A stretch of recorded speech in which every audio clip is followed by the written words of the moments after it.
الحمد لله رب العالمين، والصلاة والسلام على أشرف الأنبياء والمرسلين نبينا محمد وعلى آله وصحبه أجمعين. أما بعد، د پیغمبر صلی الله علیه وسلم د سیرت د بیانولو په دې اوږد سفر کې موږ د الله په رحم سره د نهم کال واقعات بیانول چې دا د پیغمبر صلی الله علیه وسلم د ژوند اخرنۍ ورځې لږ وخت پاتې و دنیا کې. د نهم کال اکثر حادثې او واقعې هغه هم بیان شوي، خو صرف یو دو واقعو ته به اشاره کوو نن، یو دو خبرو ته، او بیا به د لسم کال اخرنی کال د پیغمبر صلی الله علیه وسلم په سیرت کې بیا به انشاءالله د هغې ابتدا کوو. په اخرني بیان کې اخرني خبره موږ دا بیانوله چې د پیغمبر صلی الله علیه وسلم لور ام کلثوم رضی الله عنها هغه هم وفات شوې وه په دغه نهم کال په دې اخرنۍ ورځو کې. تفصیل د دې خبرې په تیر شوي درس کې بیان شوی. د هغې نه بعد یو واقعه د ذوالقعدې په میاشت کې راپېښه شوې وه، همدغه نهم کال و. هغه دا چې د منافقانو مشر عبدالله ابن ابی ابن سلول رأس المنافقین، د منافقانو سردار، هغه هم په دغه کال کې چې دی نو بیا مړ شوی دی. 20 ورځې بیمارو او بیا مړ شو. پیغمبر صلی الله علیه وسلم په دې بیماری کې د تپوس لمتو. امام احمد، امام ابو داود دواړو د روایت راوړی چې پیغمبر صلی الله علیه وسلم به تو تپوس له اسامه بن زید وی خرج رسول الله صلی الله علیه وسلم يعود عبد الله ابن ابی في مرضه الذي مات فيه. پیغمبر صلی الله علیه وسلم ووتو او لاړ د عبدالله تپوس له په هغه بیمارۍ کې کوم کې چې مړ شوی. نو کله چې ورننوتو نو پیغمبر ته پته ولګېده، اندازه ورته ولګېده چې سړی مري. نو پیغمبر ورته ما خو تا ته ویلي نو چې د یهودو سره محبت مه کوه. نو هغه ورته جواب کې ویې لیس هذا بحین عتاب، دا اوس د دې خبرو وخت نه دی، ته ماله زوره نه راکړې. پیغمبر صلی الله علیه وسلم ته اوس د دې وخت نه دی، هو الموت، مرګ را روان دی. نو که مړ شومه نو ښه راسره وکړه، ښه دا وکړه چې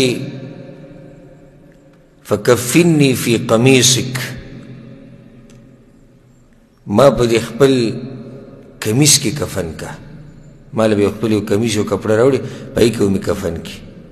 وصلی علی واستغفر لی، په ما به جنازه وکړي او زما لپاره به بخښنه وغواړي. دا هغه په دې وي چې د دې احوالو نه د آخرت د سختونه که راباندې راشي خو د ایمان نشته نو چې بچ شم ترې. بعض علما دا جواب کوي، بعض وایي نه، چې په اصل کې ده دا غوښته چې د دغه زوی کوم چې مسلمان دی او د ده په قوم کې چې کوم مسلمانان شوي دي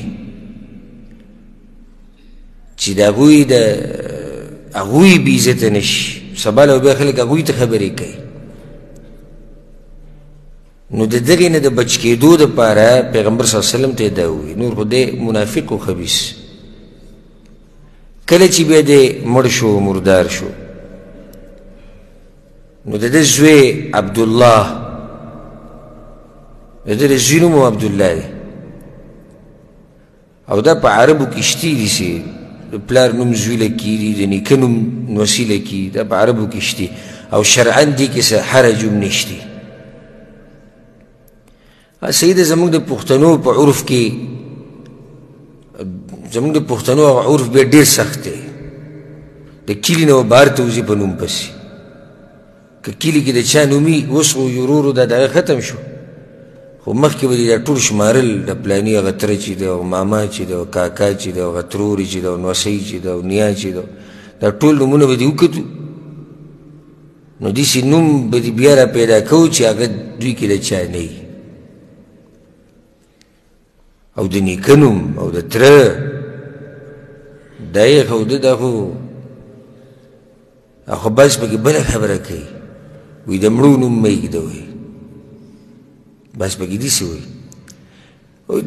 دا وي بې برکته وي نو دا خو دنیا مړه شوې ده اوس دا نومونه ټول لري دا د جهالت خبرې دي او دا هم د جهالت دی چې دا د پلاني د تره نوم دی او د پلاني د نیا نوم دی او د پلاني د نیکه نوم یې دی که نه نوم څه چا اخیستی خو نه دی څه ټیکه خو پرې نه دی دا کړې چې دی په ټیکه اخیستی دی او بس خبره ختمه شو او دا د دوی نوم دی نه بلکې زه خو هم په دې خوشحالېده پکار دي چې ستا نوم څوک کېږدي په دې خوشحالېده پکار دي الټه په هغې باندې خفګان او بیا په دې بدل اخیسته که چا له دې نوم کېښود د مشرې ښځې یو جنۍ له یې نوم کېښود یا یو هلک له دې مشر سړي نوم کېښود بیا به بدل اخلي تا نه نو که د دوی کور کې ماشوم وشو نو ستا د کور د مشرانو په نومونو کې ولې نوم کېږدي موږ دې بدل واخلو نو دا اوس صحیح ده که عرف کې دومره یي چې یاره د پلار نوم مه ایږده نیکه نوم نه ایږدم اوس دومره لرې تله چې سړی پسې کیلې لټوي او خپل قوم پسې لټوي خپلوان پسې ټول لټوي نه دې کې څه حرج دی د پیغمبر صلی الله علیه وسلم د یو زوی نوم عبدالله و که نه او د پلار نوم یې څه دی عبدالله وایي کې څه دي هېڅ پکې نشته دلته د دې منافق عبدالله ابن ابی د ده د زوی نوم عبدالله دی او دا صحابي دی سبحان الله پلار د منافقانو مشر دی او زوی صحابي دی او ډېر اوچت صحابي دی د بدر د غزا نه واله څومره جنګونه چې شوي دي بیا د پیغمبر سره پکې شریک دي تر دې چې په جنګ یمامه کې د ابوبکر صدیق رضی الله عنه خلافت چې کله و جنګ یمامه هغه کې بیا شهید شوی دی او موږ دا خبره مخکې ذکر کړې وو سیرت په درسونو کې او تفسیر په درسونو کې چې کله دته پته ولګېده چې زما پلار پیغمبر پسې خبرې کوي او دی ویلي دي چې دا ذلیله به زه وباسم والعیاذ بالله پیغمبر ته ذلیله ویلو او ځان ته عزتمن ویلو کله چې د پلار راغی او مدینې ته راننوتو دا تورې ورته چې په اوږه کې ایښوده وایي څوک ذلیله دی چا ته دې ذلیله ویلي دي څوک ذلیله دی چې څو پورې دې دا نه ویلي چې پیغمبر عزتمن دی ته زما نه راننوځه راشي چې زه درسره وګورم ته څنګه رادننه کېږې مدینې ته بلکې بعضو روایتونو کې راځي راغی پیغمبر پسې یا رسول الله اجازت راکړئ چې د پلار نه سر جدا کړم پیغمبر صلی الله علیه وسلم ورته نه چې څو پورې یې موږ به ورسره ښه کوو نو دا زوی هم راغی په پیغمبر صلی الله علیه وسلم پسې وی یا رسول الله خپل کمیس راکړئ چې د خپل پلار پکې کفن کړمه پیغمبر صلی الله علیه وسلم وله ورکو په صحیحینو کې دا حدیث دی د عبدالله بن عمر رضی الله عنهما روایت دی وی کله چې عبدالله بن ابی مړ شو زوی راغی په پیغمبر صلی الله علیه وسلم پسې وی یا رسول الله اعطني قمیصک اکفنه فیه راکړه دا خپل کمیس زه پکې خپل پلار کفن کړم وصل علیه واستغفر له یا رسول الله جنازه پې وکړه بیا هم پلار دی که نه وایي چې د آخرت د عذاب نه څه شوې بچ شوې نو پیغمبر صلی الله علیه وسلم ول خپل کمیس ورکو او بیا ورته وی کله چې تاسو فارغه شوئ د کفن نه او د هر څه نه بیا ماته ووایئ زه به درشم نو پیغمبر صلی الله علیه وسلم بیا لاړ او مونځ یې کو د جنازې په هغه باندې. نو عمر بن الخطاب رضی الله عنه را مخکې شو او پیغمبر صلی الله علیه وسلم یې د کپړې نه ونیو ریخ کو بیا په دې ډېر پښیمانه وی یا رسول الله اتصلي على ابن ابي په دې منافق باندې ته مونځ کې الله ته منع کړی نه دی نه او ده ګوره یا رسول الله دا ویلي دي دا ویلي دي هغه غدرات او خیانتونه او چې څه وو هغه خبرې ټولې را یادې کړې ول. ګوره یا رسول الله د پلاني غذا کې دا ویلي پلاني ځای کې موږ له دوکه را کړې وه هلته یې دا کړي دلته یې دا کړي. فتبسم النبي صلی الله علیه وسلم پیغمبر صلی الله علیه وسلم یې مسکی شو وی چې اخر عني یا عمر عمر اخوا شه چې کله دا خبرې ډېرې کړې عمر نه اخوا کېدو. پیغمبر صلی الله علیه وسلم ورته وی عمر الله زه منع کړی نه یم الله خو ماته ویلي چې استغفر لهم او لا تستغفر لهم بخانه کوله غواړې که نه غواړې که ته وله اویا پیریم بخانه وغواړې نو زه یې نه بخمه الله خو داسې ویلي دي صریح خو زه الله منع کړی نه یم الله اختیار را کړی که کې او که نه کې. نو عمر بن خطاب بیا په خپله وی پیغمبر صلی الله علیه وسلم راولګېد او په هغه باندې لمونځ وکړو او لږ وخت نه و تېر چې الله ایتونه نازل کړو. دا د عمر بن خطاب رضی الله عنه فضیلت دی چې د قرآن کریم یو څو ایتونه د ده د رای موافق نازل شوي دي. څنګه خبره چې الله کړې دغه شان ده کړې وه بیا څنګه چې ده کړې وه هغه شان الله وکړه. الله آیت نازل کو پیغمبر ته وی سورة التوبه کې شتي ولا تصلي على احد منهم مات ابدا ولا تقم على قبره. پیغمبره منافقانو کې چې څوک مړ شي نو په هغه باندې به جنازه نه کوې او بل دا په قبر به هم نه ودرېږي. ولې انهم کفروا بالله ورسوله دوی کفر کړی الله او د الله د رسول نه منکر دي نو په دوی باندې به جنازه نه کوې دوی لپاره به بخاني نه غواړي. و دې ځای کې خبره بلکل څه شوه منع شو. مخکې خو داسې منع نه وه راغلې مخکې خو دا و چې که ته بخانه غواړې او که نه غواړې خو الله وایي زه یې نه بخم خو پیغمبر خو داسې منع کړی نه و. دلته زړه کې دا سوال لازي ولې پیغمبر صلی الله علیه وسلم د عبدالله جنازې له لاړ د دغه منافق او ولې ول خپل کمیس ورکو چې کفن شي پکې. نو جواب د هغې دا دی چې پیغمبر صلی الله علیه وسلم د هغه سره ظاهري حالاتو مطابق معامله کوله او ظاهره کې څه و ظاهره کې خو مسلمانو که نو پیغمبر صلی الله علیه وسلم د هغه سره د ظاهري حالاتو مطابق معامله کوله باطني الله ته سپارلی. دویم دا ټول کار پیغمبر صلی الله علیه وسلم د دې لپاره وکړو چې د دې زوی د زړه خوشحاله شي ځکه چې هلته زوی ډېر قدرمن سړی و زوی ډېر قدرمن ډېر عزتمن پیغمبر ته ډېر ګران و نو پیغمبر دا کار دې دپاره وکړو چې دی خوشحاله شي. دریم پیغمبر صلی الله علیه وسلم دا کار په دې کړی دی چې د دې عبدالله بن ابی چې کوم قوم دی چې دا میله کې خپل طرف ته نو چې د دوی زړونو ته اسلام کوشي. څلورمه وجه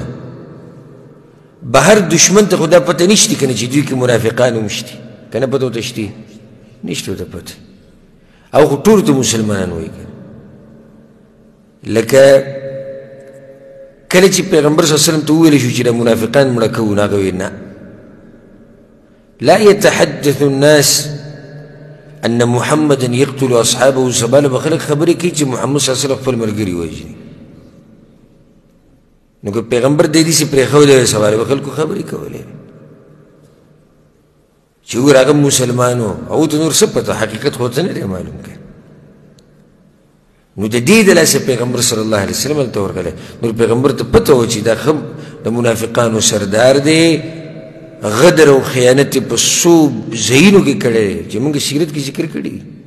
په څو غزاګانو کې په څو جنګونو کې او په څومره ځایونو کې دوی غدر او خیانت کړی خو پیغمبر صلی الله علیه وسلم چې دا مونځ کړی دی او دا کمیس یې ورکړی د کفن دپاره نو دا د دغه خبرو د لاسه دا کمی چې موږ ذکر کړي دلته یو فایده هغه دا چې په ګنډلی شوي کمیس کې او کپړه کې مړی کفن کول څه دي جایز دي دلیل پې څه دی پیغمبر صلی الله علیه وسلم هغه خپل کمیس ورکو بله لویه فایده هغه دا چې د پیغمبر کمیس یې هغه له ورکو پکې کفن شو خو دې ورله فایده ورکړه ولې ایمان نه و عمل نه و لکه د دې بعضو خلکو زمونږ دا بعض خلک راشي کفن دلته زمزم په اوبو باندې اینځي په حرم کې ته که د زمزم اوبو باندې انزل نه د زمزم په اوبو کې ډوب کېدې د مرګه پورې او بیا یې ترې وباسي او کفن کې چې عمل نه ایمان نه عقیده نه د هېڅ فایده نه ورکوي مدینه څومره پاکه ځمکه ده هلته د وفات کېدو فضیلت دی چې څوک هلته وفات شي هلته ښخ کړی شي خو دا منافقان کوم چې په دې مدینه کې دا په دې مدینه کې ښخ کړی شوي دي که نه دي مرګ له کوم ځای کې راغلی مدینه کې راغلی څه فایده یې ورکړې ده هېڅ فایده نه ده ورکړې اصل بنیاد هغه عمل دی اوس تاسو دې ته وګورئ چې سړی د پیغمبر په کمیس کې کفن کړی شي څومره لویه خبره ده خو چې ایمان نشتی عقیده نشتی بنیاد ګډوډ دی عمل نشتی هغه کمیس ولم فایده نه ورکوي عبدالله بن ابی بن سلول رأس المنافقین اوس ورته ویلی کي اوس پې هم خلک لعنتونه وایي او ښخ کړی شوی د پیغمبر په کمیس کې دی پیغمبر صلی الله علیه وسلم ته هم پته وه خو دا کار یې صرف د دغه یو څو خبرو د لاسه وکړو چې ما کمیس ذکر کړي نو دا پکې لویه فایده بله فایده پکې دا راووته او دا ذهن ته راغله ډېره قیمتي فایده ده علما دا ویوي مستحب طریقه دا ده چې کله انسان جنازې له لاړ شي د قبر په خوا کې ولاړي نو هلته به د خشوع نه کار لې خاندي به نه دنیوي خبرې به نه کې دا کارونه به نه کې خو داسې کې موږ سره تېر شو چې پیغمبر صلی الله علیه وسلم مسکی شو پیغمبر صلی الله علیه وسلم څه شو مسکی شو او جنازه د چا پرته وه عبدالله بن ابی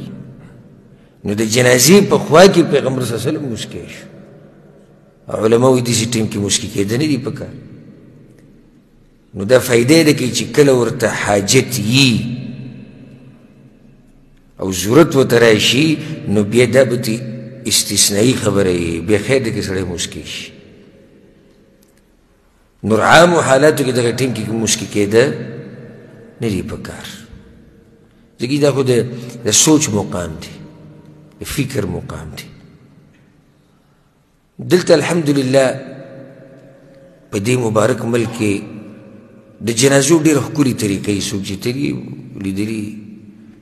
او کوم چې غریبانان صرف دنیا او دنیا د هغه دې نه خبر هم نه دي چې مړی به ښخی څنګه جنازه وایي څه ته کې به یې څنګه دې نه خبر هم نه دي خو دلته په دې ملک کې ډېر ښکلې طریقې د جنازو د مړي د لمبولو بیا د ښخولو په مقبره کې د دې خلکو ډېر ښکلي عادات دي او ډېر ښکلي طریقې د شریعت موافق دنیوي خبرې دلته څوک نه کوي او نه څوک پټېږي را پټېږي په ونو کې او یو ځای کې دوه درې ناستې او بل ځای کې څلور پنځه نه ټول لږې کار کوي او کوم چې پکې داسې دیندار یې هغه وخت په وخت نصیحتونه کوي دعا کوئ دعا غواړئ ولا بخانه ورته کوئ دا وکئ دغه او څوک لګي اوبه تقسیموي او څوک د شپې یو چا لیټ لګولی چا یعنی ډېر خیر الله په دې خلکو کې اچولی ډېر خیر او زموږ په ملکونو کې هلته به درې به دلته ناستي د ونې سره خوا کې څلور به هغه بوټي سره ناستي دوه به دغه ځای کې ناستي درې به دلته ناستي مولوي صاحب غریب به تقریر کوي او څلور پنځه هغه ته ناستي قبر کې به دوه درې کسان لږ او دلته ګپ بعض به کوي ښه دا څنګه نه ده چې به ګوره هغه کار کوو ده چې به ګناه کوله ته وګوره ده چې به ګوره دروغ وي ده چې سود خوړلی دی ته وګوره او دا خبرې به روانې بس پکې دنیا خبرې کوي چا ته به موبایل کړنګېږي او یعنی دا ټولې نښې د دې دي چې د دوی زړونه مړه دي او سم مړه دي یعنی ستا زړه په دې ژوندی نه شو چې تا مړی راغستی دی په اوږو باندې او قبر ته یې کوزوي نور به ستا زړه پسې ژوندی شي په قبرونو به له پاسه کښېني زموږ خلک په قبرونو به له پاسه اوړي که د یو قبر کې کار کوي نو بابل به ولاړې او په دې کې به کار کوي د ټول ناروا طریقې دي ټول ناروا کارونه دي نو علما دا خبرې په دې باب کې بیانوي چې کله د جنازې او د مړي د ښخولو دا مسلې او دا راشي دې مقبره کې به دنیوي خبرې نه کوئ مقبره کې به خنداګانې نه کوئ مقبره کې به ګپ شپ نه لګوئ امام حسن بصري رحمه الله په یو کس باندې تیر شو هغه مقبره کې ناست ډوډۍ یې خوړه ګوره د هغوی هغه سبحان الله د هغوی هغه زړونه څنګه ژوندي وو چې دې سړي ډوډۍ خوړه ناست په مقبره کې چې امام حسن بصري ورته داسې وکتو وایي زړه دې سخت مړلی وایي هغه ورته یې څنګه وایي دلته دا ستا نوڼۍ تېرېږي دې قبرونو ته چې ته ګورې ستا نوڼۍ تېرېږي ستا اوبه تېرېږي ستا زړه کوم ځای ته رسېدلی نو زه یم که دغه نیکان خلک زموږ په دې زمانه کې وی او زموږ دا حالات یې لیدلی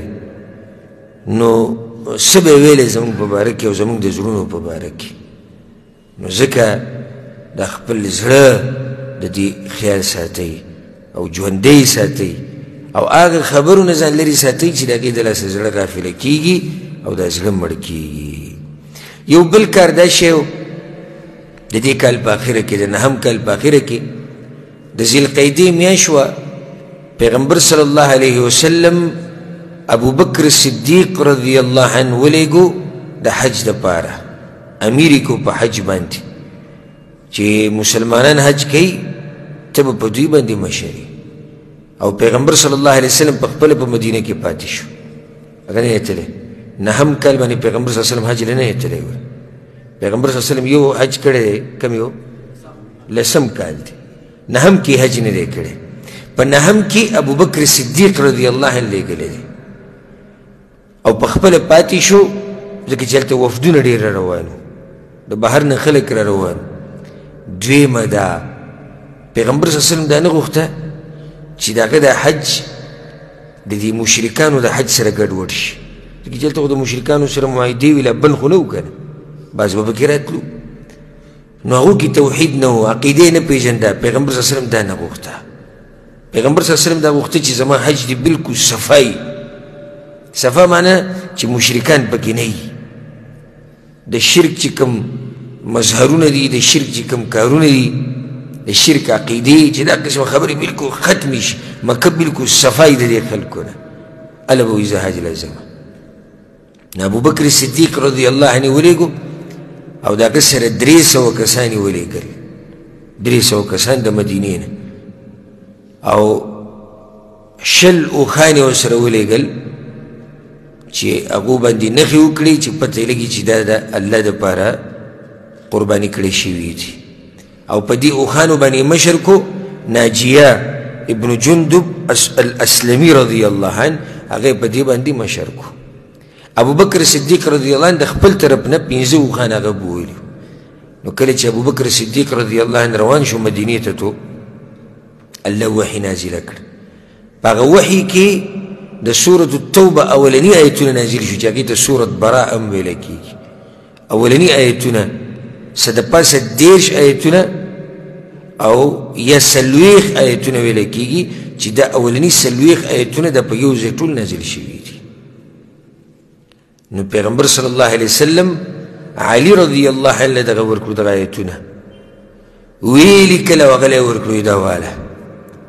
او دا به هلته په حج کې خلکو ته بیان کوي. د سورة توبه اولني آیتونه یې که نه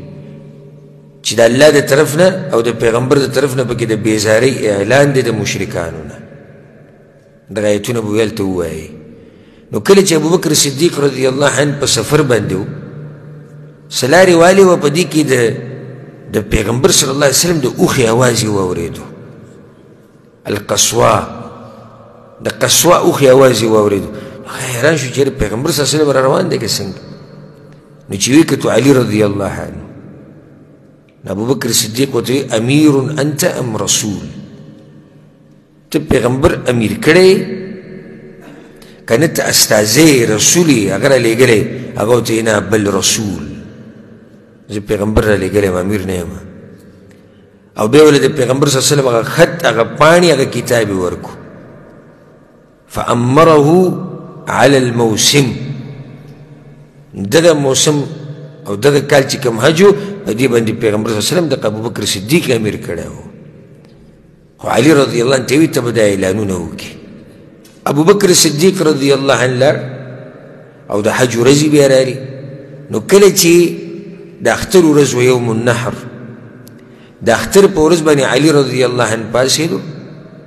او اعلان یې وکړو د هغه خبرو چې کومې ول پیغمبر صلی الله علیه وسلم ورکړې وې. هغې کې یو څو خبرې وې په دغه پاڼه کې. یوه پکې دا وه لا يحجن بعد هذا العام مشرک، د دې کال نه بعد به مشرک سړی حج له نه راځي. دویم ولا يطوف بالبيت عريان، د الله د کور نه به لغړ څوک طواف نه کوي. دریم ولا يدخل الجنة إلا مؤمن، او جنت ته به صرف مؤمنان داخلیږي. او څلورم دا چې پیغمبر د چا سره صلح کړې ده، عهد او لوز شوی دی د جنگ بندۍ او د صلح، نو کومو کې چې مدت لیکلی شوی دی نو هغه به د خپل مدته پورې. او چا سره چې عهد نشتی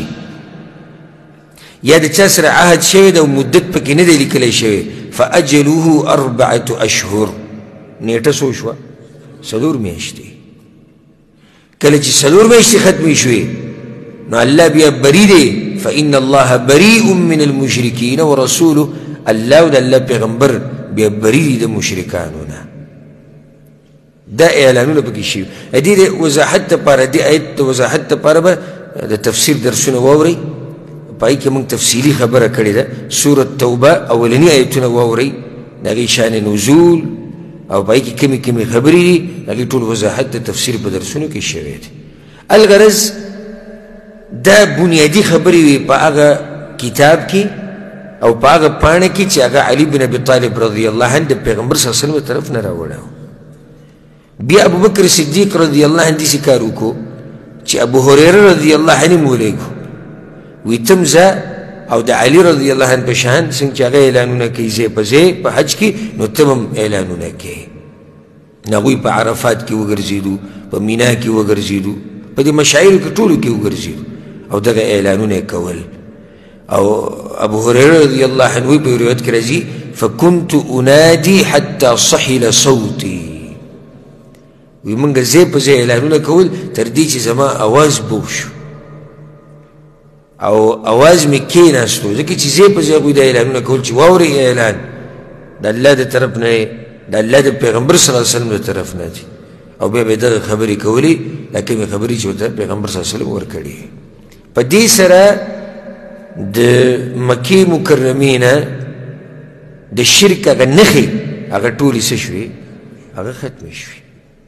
بلکل واضح هر څه صفا شو. او اصل کې دا تیارې دی د هغه حج چې هغه را روان دی په 10م کال کې چې هغې ته څه ویلی کېږي؟ حجة الوداع، یو تاریخي حج. انشاءالله د هغې په باره کې به تاسو واورئ او ښه تفصیلا به واورئ. نو دا تیارې دی په اصل کې د هغې دپاره. د حجة الوداع دپاره چې بالکل دغه حج داسې وشي چې هغې کې مشرکان نه وي په هغې کې د شرک نښې نښانې نه وي د دې لپاره پیغمبر صلی الله علیه وسلم ابوبکر صدیق رضی الله عنه ولیږو 9 کال کې د حج دپاره دې سره 9 کال ختم شو شروع شو 10 کال 10 کال دم د وفدونو کال دی یعنی پیغمبر صلی الله علیه وسلم خواته وفدونه روان څنګه چې ما مخکې ویلو چې 9 کال په دې مشهور 10 کال کې وفدونه راغلي ټول مدینې ته به قسمه قسم خلک راتلو قبیلې به راتلې اسلام خلکو قبلو یا به چا صلح کولې نو پیغمبر صلی الله علیه وسلم په مدینه کې و دا خلک را روان ټول ها بعض سریهګان هم پیغمبر صلی الله علیه وسلم لیږلي دي بعض داعیان هم لیږلي دي صحابه کرام لیږلي دي دې علاقو ته چې دوی دعوت ورکړي د اسلام طرف ته د عربو قبایل او هغوی ته دین وښیي هغوی ته د دین مسلې وښیي هغې تذکره را روانه ده انشاءالله نو د دې کال په ابتدا کې د 10 کال په ابتدا کې پیغمبر صلی الله علیه وسلم دا کار وکړو چې معاذ بن جبل او ابو موسی الاشعري رضی الله عنه دا دواړه یمن ته ولېږل او دواړه جدا جدا علاقو ته ولېږل جدا جدا علاقو ته ولېږل معاذ بن جبل د یمن هغه بر سر ته چې کومې علاقې دي عدن طرف ته هلته یې ولېږو ابو موسی الاشعري کوزې علاقې ته ولېږو د یمن په 2 حصو یمن تقسیم شو یو طرف ته ابو موسی لاړ او بل طرف ته معاذ بن جبل رضی الله عنهم دا دواړه ډېر اوچت صحابه کرام دي ډېر اوچت صحابه کرام دي او ډېر پوهه او پیغمبر صلی الله علیه وسلم چې ولېږل د دعوت دپاره نو هسې نه دي لېږلي پیغمبر صلی الله علیه وسلم ته دا معلومه وه چې دا پوهه کسان دي او دوی دعوت کولی شي او دوی یو سړی پوه کولی شي د الله په دین باندې نو ځکه پیغمبر صلی الله علیه وسلم دا 2 کسان لېږلي دي او دوی ته دا وایي چې خلکو ته به قرآن وښایي خلکو ته به دین وښایي خلکو ته به د دین مسایل وښایي او دی ورته وایي حدیث کې راځي په صحیح بخاري کې دا حدیث دی یسرا ولا تعسرا وبشرا ولا تنفرا سختی به نه جوړوئ په خلکو باندې ګورئ اسانتیا به جوړوئ او خلکو له زیري ورکوئ د خلکو زړونه مه توروئ دا ګورئ د داعي دپاره بنیاد دی چې پیغمبر صلی الله علیه وسلم یې ښودی په دې باندې ډېر دعات نه پوهېږي په دې باندې ډېر دعات خصوصا زمونږ قوم کې چې کوم دعات دي او که ډېر په دې خبر باندې نه پوهېږي یسرا ولا تعسرا اسانتیا جوړه که اسانتیا معنی ده چې شریعت کې کوم ځای کې اسانتیا ده نو دې خلکو ته بیان که سختي مه جوړوه په خلکو باندې او نن سبا زه د خپل قوم خبره کوم په موږ کې هغه سړي ته تقوادار ویلی کېږي او هغه عالم ته په ډېر اوچت نظر کتی کېږي چې هغه سختې مسلې بیاني او په خلکو باندې سختي راولي کوم عالم چې حرام حرام ټکی ډېر کوي دا حرام دغه حرام دغه حرام داسې حرام هغه حرام بره حرام کته حرام تقوادار دی که نه کوم عالم چې د کفر ټاپې ډېرې لګوي دا جی کافر ده او دا جی مرتد او دغه جی قتل او دا جی وینه توی او دا فاسق او دا جی فاجر او دا خبیث او دا ملعون او دا ټکي چې وایي نو څه شي دی چې دا خبرې کوي دا حق پرست دی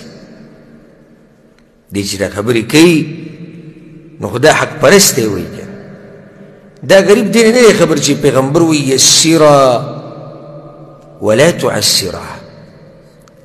په خلکو باندې سختي مه جوړوئ شریعت مسله سخته کړې ده بیا به موږ به هم سختو خو چې شریعت نه ده سخته کړې نو حتی الوسع کوشش کوه چې امت باندې اسانتیا راولي عایشه رضی الله عنها څه وایي چې کله به پیغمبر صلی الله علیه وسلم ته 2 خبرو کې اختیار ورکړی شو چې ته به کې یو غوره کړه نو کومه به غوره کوله چې کومه به اسانه وه په شرط دی چې ګناه به پکې نه وه نه هغه به یې غوره کوله چې کومه به اسانه وه هغه به یې غوره کوله او زمونږ هغه بعض وینا چې په سخته کې احتیاط دی هره مسله چې بیانوي وایي دې کې احتیاط دی لکه سختي پکې وکړه وایي دې کې احتیاط دی نه پیغمبر وایي یسرا ولا تعسرا او خلکو ته زیری بیان کوي د خلکو زړونه مه توروئ یو بله خبره هم ده لکه بعض مولیان او دعات په هغو کې دا بیماري چې کله د عوامو ته بیانونه کوي که نو صرف یې یری صرف یې یری جهنم دی او قیامت دی او حساب کتاب دی او قبر کې عذاب دی قبر کې دا دی او دلته دا دی او برزخ کې دا ټول یری او د امیدونو خبرې هغه نه کوي ته به تله برابر ساتي امید به هم د خلکو په زړونو کې را پیدا کې او یره به هم را پیدا کې چې ولې د هغه الله نه ناامیده کېږئ به نه او د هغه الله نه به یریږئ دا د عالم سړي کار دی صرف یو طرف ته به زور نه کوي چې ټول عمر ته په دغه کې تېر کړي خلک یری ترهیب نه ترغیب او ترهیب او بل الخوف والرجاء یره او امید دې خلکو ته خو دا ټول عمر به ته دا بیانوي چې الله سخت عذابونه ورکوي او الله قومونه داسې تباه کړي دي او الله داسې عذاب ورکوي نه ته هغه طرف ته ولې نه ګوري او هغه طرف ولې نه بیانوي عوامو ته چې هغې کې دا دي چې الله مهربانه دی هغه طرف هم بیان که که نه چې دغه قوم چې تا صرف یرولی چې د دوی په زړونو کې امیدونه هم پیدا شي او دا به ته یو فایده ولیکم که یو فایده به ته بیان کړم که د سرو زرو په اوبو هم ولیکلم کمه ده هر هغه قوم کې او هر هغه جماعت کې او ټولګي کې د خوارجو نظریه پیدا کیږي چې کم قوم صرف د الله نه یریږي بس دا چې یریږي که نه د دوی نه خوارج جوړېږي په آخره کې ځکه چې کم چې صرف یریږي نو دې د سختو خبرو سره محبت کوي هلته امید خو نشتی که نه نرمې خبرې نشتي اسانتیا نشتي امیدونه دروازه بنده ده صرف سخته خبره د سختو سره چې عادت شي د سختو خبرو سره د نه بیا په آخره کې د خوارجو یو کس جوړېږي او د خوارجو نظریه جوړه شي د ګوره اهمه فایده یاده کړي د کوم سړی چې ډېره سختي کوي د نه په آخره کې دغه شی جوړېږي نو پیغمبر صلی الله علیه وسلم هغوی ته بنیاد کېښود چې یسره ولا تعسره دا دواړه اوچت صحابه کرام یې لېږلي دي او ورته یې خلکو ته به قرآن وښایې خلکو ته به دین وښایې ابو موسی اشعري رضی الله عنه دغه ټیم کې ووایي پیغمبر صلی الله علیه وسلم ته وی یا رسول الله هلته په یمن کې زموږ په دې ځمکه باندې یو څو قسمه شرابو تپوس یې ته وکړو چې خلک دا شراب جوړوي نو پیغمبر صلی الله علیه وسلم ورته ووایي په صحیح بخاري کې روایت شته کل مسکر حرام که هغه شراب د غنمو دي که د وربشو دي که د انګور نه جوړېږي که په هغې کې ګبین استعمالیږي که هر قسمه شراب دي هر نشه ورکوونکی شی څه دی هغه حرام دي دا خبره ورته پیغمبر صلی الله علیه وسلم وکړه چې هلته به دا کار وکړي پیغمبر صلی الله علیه وسلم معاذ بن جبل ته وصیت وکړو هغه وصیت یې ورته دا وکړو کله چې لېږو په صحیح بخاري صحیح مسلم کې دا حدیث دی ورته یې ویې معاذه دا خبره یاده که چې انک ستأتي قوما اهل کتاب ته د داسې قوم سره به ملاقات کوې چې هغه اهل کتاب دي یعنې دې څه مطلب چې اهل کتاب دي علم ورسره شتي علم ورسره شتي مطلب دا دی چې ځان ورته تکړه کا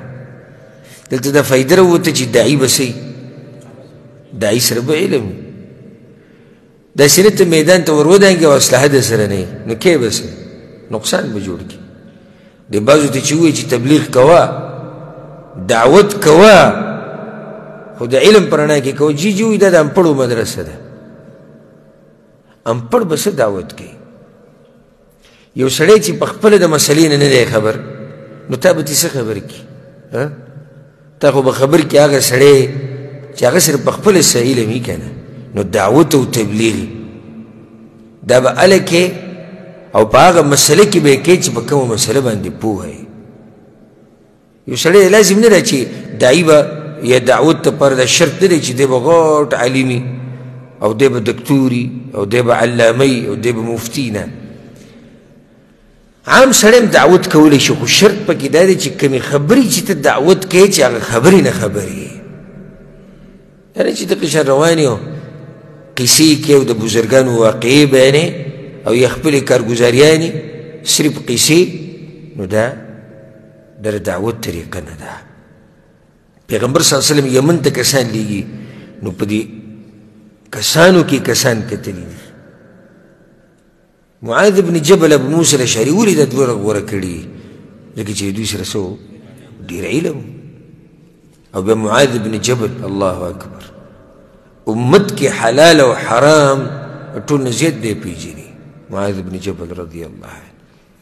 پیغمبر صلی الله علیه وسلم ورته وی چې کله ورشي اولنی کار به دا وکړي چې فدعوهم الى ان يشهدوا ان لا اله الا الله وان محمد رسول الله. اولنی کار به دا وکړي چې ای معاذ چې لاړې که نه د توحید دعوت به ورکړي. نو بل بنیاد پیغمبر کېښودو چې داعي به دعوت ته کوم ځای نه شروع کړي د توحید نه که د مانځه نه توحید. هر ځای کې چې د تبلیغ کوو که نه او دعوت تی کو نو شروع به د عقیدې نه کې. ګوره پیغمبر ورته څه وی فانهم اطاعوا لك بذلك که دوی تا سره د توحید دا مسله ومنله نو بیا ورته د پنځو منځونو مسله بیان که چې پنځه منځونه دي په شپه ورځ کې. ولې د دې نه بعد ځکه چې دا عقیده نه وي نو الله ولا دا منځونه دا نه قبلوي. نو دعوت بنیاد چې د دې بنیادي مسلې دپاره پیغمبران د ټولو نه اول د پیغمبرانو د راتلو مقصد هغه هم دغه مسله توحید ده. ولقد بعثنا في كل أمة رسولا أن اعبدوا الله واجتنبوا الطاغوت. هر امت الله یو موږ پیغمبر لېږلی د څه دپاره ان اعبدوا الله چې الله بندګي کوو. یعنی نورې مسلې هم بیان کړي دي خو دا پکې اولنۍ مسله وه چې بندګي به یې کې یوازې د الله کې. نو شروع به د توحید او د عقیدې نه کې. بیا راشه منزله یا د جهاد مسله بیان که یا د زکات بیان که یا د خو اخلاقو بیان که. خو چې یو قوم سره عقیده نه وي یو قوم سره توحید نه وي یو قوم د الله بندګي یوازې نه کوي نو په داسې قوم که دې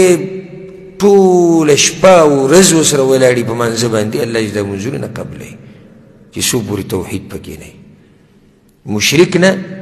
الله اعمال ورې نه قبلوي. نو دا خبره یاده کوي دا بنیاد پیغمبر صلی الله علیه وسلم دلته یې ښودی. بیا ورته وایي که پنځه منځونه دا مسلې دله ومنله نو بیا ورته د زکات مسله بیانه که چې د دوی د مالدارانو نه به اخیستی کېږي او د دوی غریبانانو له به ورکړی کېږي. بیا ورته پیغمبر صلی الله علیه وسلم دا هم وایي معاذه واتق دعوة المظلوم د مظلوم د خیرونه به ګوره ځان لرې ساتي ځکه چې د مظلوم خیرې او د الله په منځ کې پړدنۍ دا قبلیږي نو د مظلوم د خیرونه به ځان لرې ساتي. نور نصیحتونه ورته هم پیغمبر صلی الله علیه وسلم وکړو. سبحان الله امام مالک یو روایت راوړی ډېر ناشنا روایت دی ډېر خوندور دعاتو دپاره ټولو دپاره دا یو بنیادي نصیحت. د دې نه بغیر د یو سړي دعوت نشي کامیابېدی. کله چې معاذ بن جبل تو یمن ته نو په خپله معاذ بن جبل وایي زه چې کله په دې سورلۍ باندې سور شوم او روانېدمه وی پیغمبر صلی الله علیه وسلم ماته یا معاذا وی یا رسول الله حاضرم وی احسن خلقك للناس اخلاق به دې ګوره ښایسته ساتي اخلاق به دې ښایسته ساتي. دا د داعي او د عالم دپاره النصيحة الذهبية د سرو زرو نصیحت. اخلاق دې نه کنه ولا که څوک دې دعوت قبول کړي. اخلاق دې نه کنه ولا که څوک دې درس واوري او څوک دې بیان واوري. د دې خلکو د زړونه چې دي د دې چابیانې دي دا زړونه کولول غواړي دغه چابیانې را پیدا که او د زړونه کولاو که چې کولاو دې کړو بیا چې ورته کومه خبره ورچې نو مني به یې دله اچابیانې څه دي هغه اخلاق دي حدیث چابیانې نه چې بازار کې میلاویږي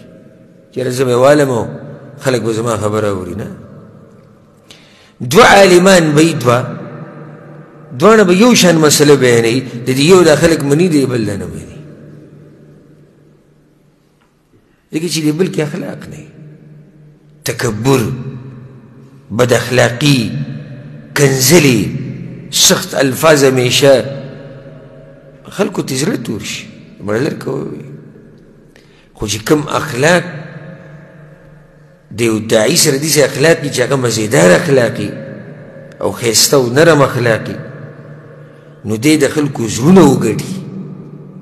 چې زړونه وګټي دا خلک بیا د خبرې ته کیني د خبرو بلکې په ده باندې خپل سرونه قربانوي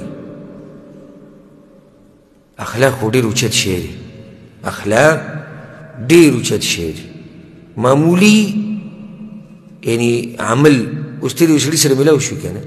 او نصیحت ورته کې او چې کله ورسره میلاو شوي مسکې شوي دا صرف ستا د مسکې کېدنې دي دا لوی اثر کوي په دې سړي باندې خو چې ته ورسره میلاو شي او خرش پرش او د بریتونه دي وینې څاڅي نو ستا خبره به څوک ومني هېڅوک ستا خبره نه مني نو پیغمبر صلی الله علیه وسلم نصیحت وکړو معاذ ته وی معاذ روان خو یې خو اخلاق ګوره مزیدار ساته اخلاق او اخلاق به احتیاط کی داعی دپاره عالم دپاره اخلاق دا ډیر اهم دي په دغه ټیم کې روایت کې داسې هم راځي امام احمد راوړی دی چې کله معاذ بن جبل رضی الله عنه ابو موسی اشعري پیغمبر صلی الله علیه وسلم لېږلي یمن ته الله اکبر نو پیغمبر صلی الله علیه وسلم ورسره ووتو دی سزي پورې ورسره په خپله لاړ معاذ بن جبل هغه سورو په سورلۍ باندې پیغمبر صلی الله علیه وسلم ورسره روان و بیا یې جزۍ ته وګوره او رخصتولي نو کله چې سزي پورې لاړو نو بیا ورته پیغمبر صلی الله علیه وسلم ورته نصیحتونه وکړو دغه نصیحت یې ورته وکړو چې اخلاق ښه ساته او ته به د یو قوم سره میلاویږي اهل کتاب دي او دا دي او دا ټولې خبرې ورته بیان کړه بیا ورته پیغمبر صلی الله علیه وسلم معاذ یا معاذ هغه ورته وکتو یا رسول الله جي وانک عسى الا تلقاني بعد عامي هذا کیدای شي دې کال نه بعد ته ما سره بیا میلاو نه شي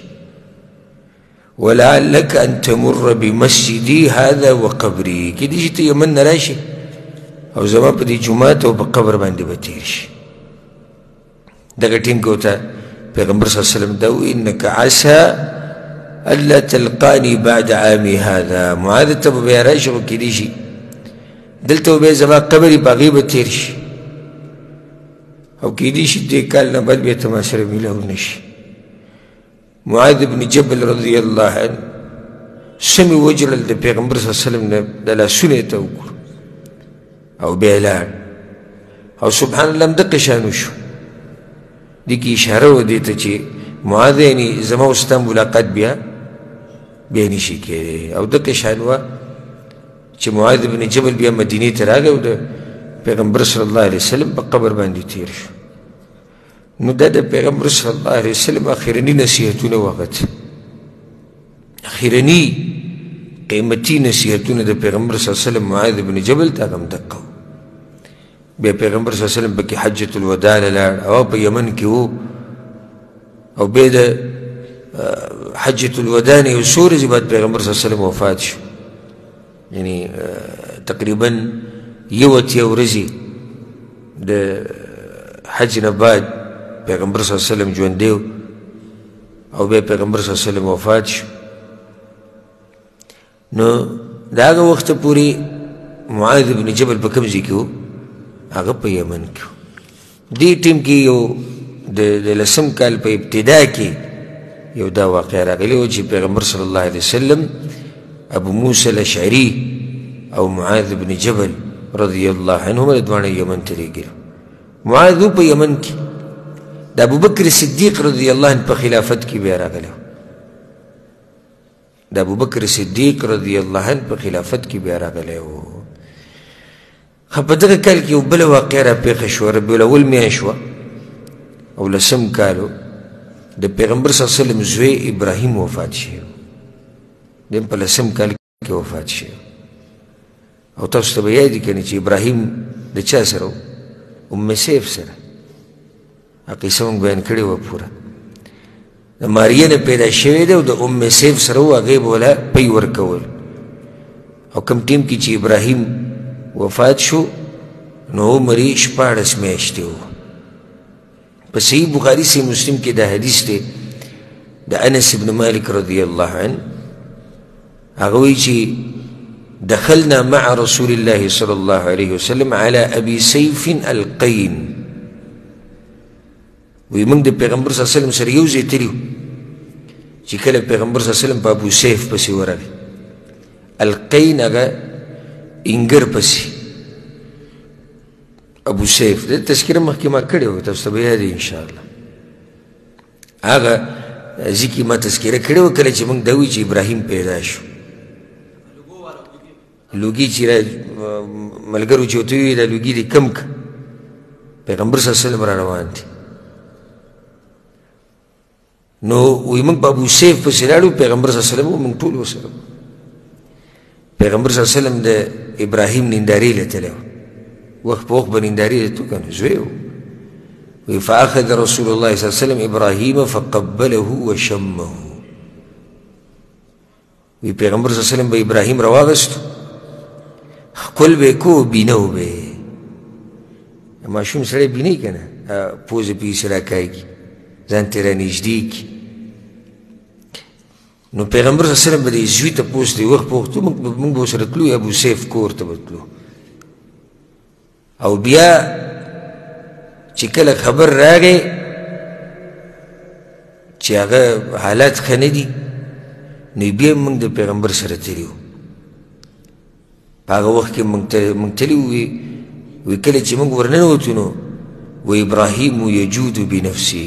هغه اخرنۍ سلګۍ والی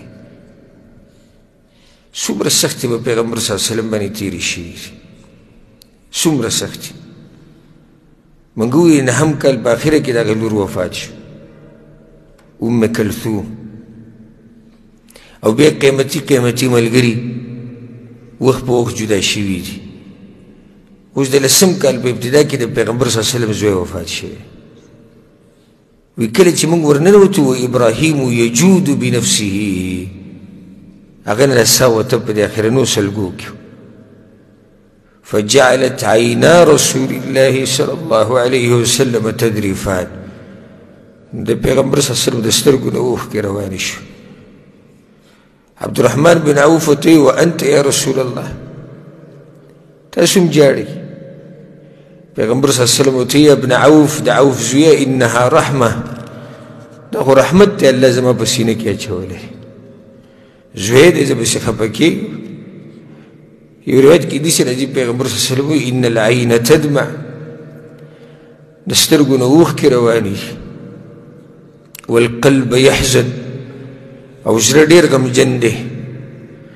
ولا نقول الا ما يرضي ربنا او موږ به نه وایو مګر هغه څه چې الله پرې راضي کېږي وإنا بفراقك يا إبراهيم لمحزونون إبراهيم موږ ډېر غمجن یو ستا په جدا کېدو باندې نو دا د پیغمبر صلی الله علیه وسلم دریم زوی و او دیم په وړوکوالي کې وفات شو په دغه وخت کې د عمر 14 میاشتې امام ابن حبان یو روایت راوړی پای کې داسې دي چې کله ابراهیم د پیغمبر صلی الله علیه وسلم زوی مړ شو اسامه بن زید چغې کړې اسامه بن زید رضی الله عنهم هغه چغې پیغمبر صلی الله علیه وسلم نه نه دا زمونږ کار نه دی دغه چغې ویل زمونږ کار نه دی خو القلب یحزن والعین تدمع خو د سترګو نه مو اوښکې روانې دي او زړه مو غمجن دی ولا نقول ما یغضب الرب هغه خبرې به نه کوو چې په څه باندې الله غوسه کېږي او الله به په غضب کې کېږي دا به نه کوو بیا پیغمبر صلی الله علیه وسلم وی ان ابراهیم ابني ابراهیم زما زوی دی وانه مات فی الثدي او دی په داسې عمر کې مړ شو چې لا پی اسکیم نه و پوره کړي ځکه چې 2 کالو پورې خو ماشوم پی اسکي که نه د مور او د 14 میاشتو کې وفات شو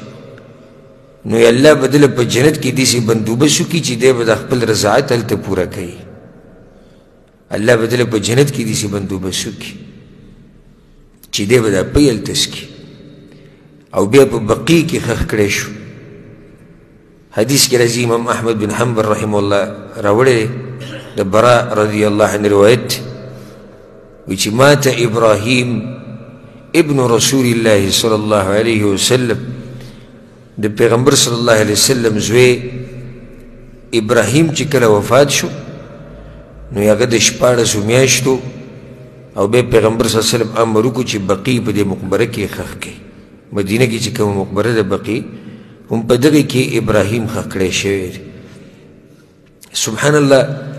زموږ د پیغمبر صلی الله علیه وسلم طریقه هغه په مصیبتونو کې داسې وه صبر به یې کو او صبر به یې کو دا زموږ د ټولو دپاره درس دی چې کله د باندې څه سخته راشي نو صبر کوه زوی د یو انسان مړ کېده بچی د یو انسان مړ کېده د زړه ټوکړې جدا کېدې دي د زړه ټوکړې چې جدا شي په هغې به د انسان ته لویه صدمه رسي هغه د صبر غر پیغمبر صلی الله علیه وسلم د هغه د سترګو نه اوښکې روانې شو او لازم به یې سترګو نه اوښکې تلې ځکه چې زوی د زړه ټوکړه ده یو حدیث کې راځي چې کله د چا ماشوم داسې مړ شي نو الله د ملایکو نه تپوس کوي چې زما هغه بنده څه حالت کې و وی الله خو ستا شکر ادا کو وی زه چې شکر ادا کو تاسو ګواه شئ چې ما بخلی دی نو په مصیبتونو کې صبر او په مصیبتونو کې به جزې فزې نه کوئ د جاهلیت خبرې به نه کوئ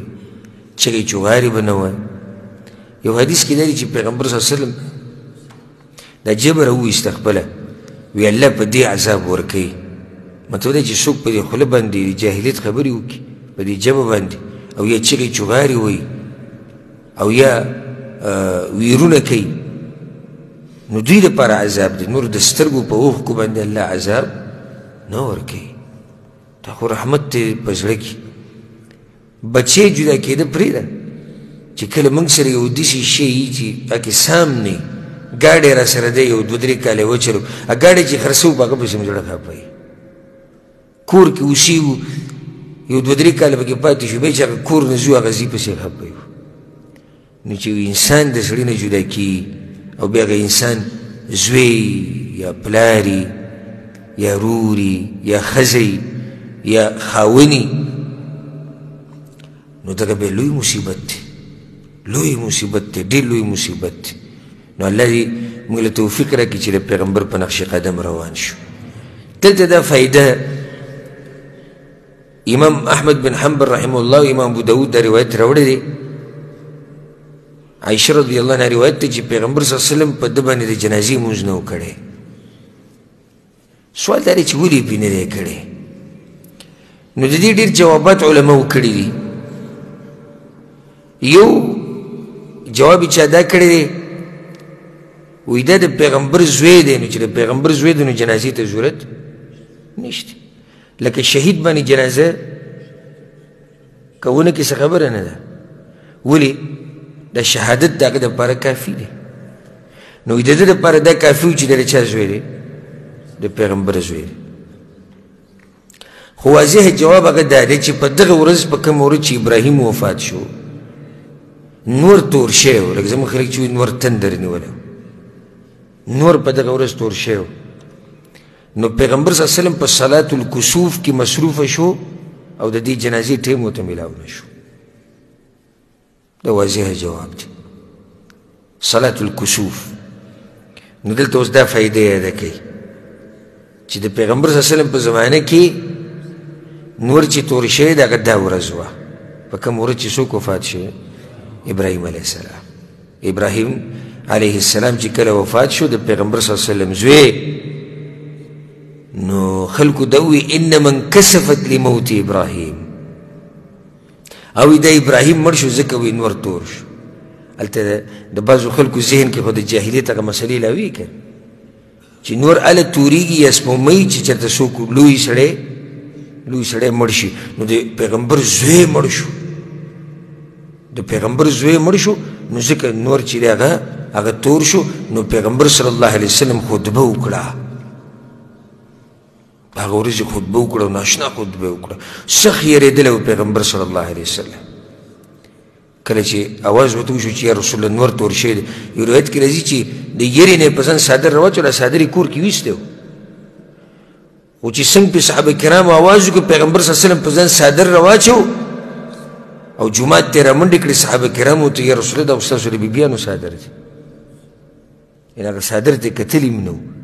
روایت کې راځي وایي په دې یېره کې و که څو قیامت راغی دومره د پیغمبر صلی الله علیه وسلم یېره د قیامت نه او هغه څوک دی او موږ څومره مطمئن ناست یو څومره مطمئن موږ دا ژوند تېروو چې نه که قیامت راځي او که مرګ راځي موږ خو الله بخلي یو موږ خو ګټلې ده موږ خو کلمه وایو که نه موږ خو ټک خطا منځونه کوو نو پیغمبر صلی الله علیه وسلم بیا منځ وکړو ځان له مسله دا د هغې مقام نه دی د کسوف د منځه طریقې موږ ذکر کړي دي په نورو درسونو کې پیغمبر صلی الله علیه وسلم 2 رکعته مونځ وکړو او په هر رکعت کې 2 رکوګانې وکړې 2 رکوګانې او سم اوږد تلاوت یې پکې وکړو اوږدې سجدې ولګولې اوږده رکوع به یې کوله په هر رکعت کې ډېر اوږد مونځ یې وکړو نو کله چې مونځ ختم کړو به یې دا وویې ان الشمس والقمر آیتان من آیات الله نور او سپومۍ د الله په نښو کې نښې دي لا ینکسفان لموت احد ولا لحیاته دا د چا د مرګ دپاره او نه د چا د ژوند دپاره تورېږي دا د الله د طرف نه د دې دپاره چې د انسانان ویېرېږي فاذا رأیتموها کله چې تاسو دا نښه وینئ فادعوا وصلوا حتى تنجلي نو بیا دعاګانې د الله نه غواړئ او مونځ کوئ چې الله دا سخته څه کړي دا سخته بیا لرې کړي پیغمبر صلی الله علیه وسلم په هغه خطبه کې دا ووایي چې ما ته الله جهنم وښو وایي دا زه چې شاته شوم په دې منځه کې نو د جهنم د دې تپ نه ویرېدم او وایي ما ته الله دلته جنت هم وښو نو وایي زه چې ورمخکې شوم لاس چې مې داسې ورمخکې کړو وی هغه د دې دپاره چې اريد ان اتناول من ثمرها لتنظروا الیه وی ما چې د جنت نه یو میوه راشکومه چې تاسو یې وینئ ثم بدا لي الا افعل بیا په زړه کې مې داسې راله چې نه یې کومه په زړه کې مې داسې راله چې نه یې کومه نو فما من شیء توعدونه الا قد رأیته في صلاتي هذا هر هغه شی چې الله یې تاسو سره لوز کړی چې داسې به یو داسې به هغه هر څه الله ماته دې منځه کې وښو نو دا دکه د 10 کال په ابتدا کې کوم ورځ چې ابراهیم وفات شو هم په هغه ورځ باندې څه چلو شو نور چې دی هغه تور شو نور تور شو بیا پیغمبر صلی الله علیه وسلم صلات الکسوف کړی و په دې باندې به اکتفا وکړو انشاءالله پر روان درس کې بعض نورې حدیثې د حجة الوداع نه مخکې چې راپېښې شوي دي هغه به ذکر کوو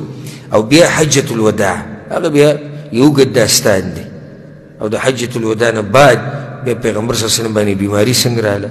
او څو ورځې بیماري وه او په څه طریقې سره پیغمبر صلی الله علیه وسلم د دنیا نه لاړ دا ټولې خبرې به پر روان درسونو کې ذکر کوو الله دې په موږ ټولو باندې خپل خاص رحم وکړي او څنګه چې الله موږ دلته یو ځای کړي یو دغه شان دې الله موږ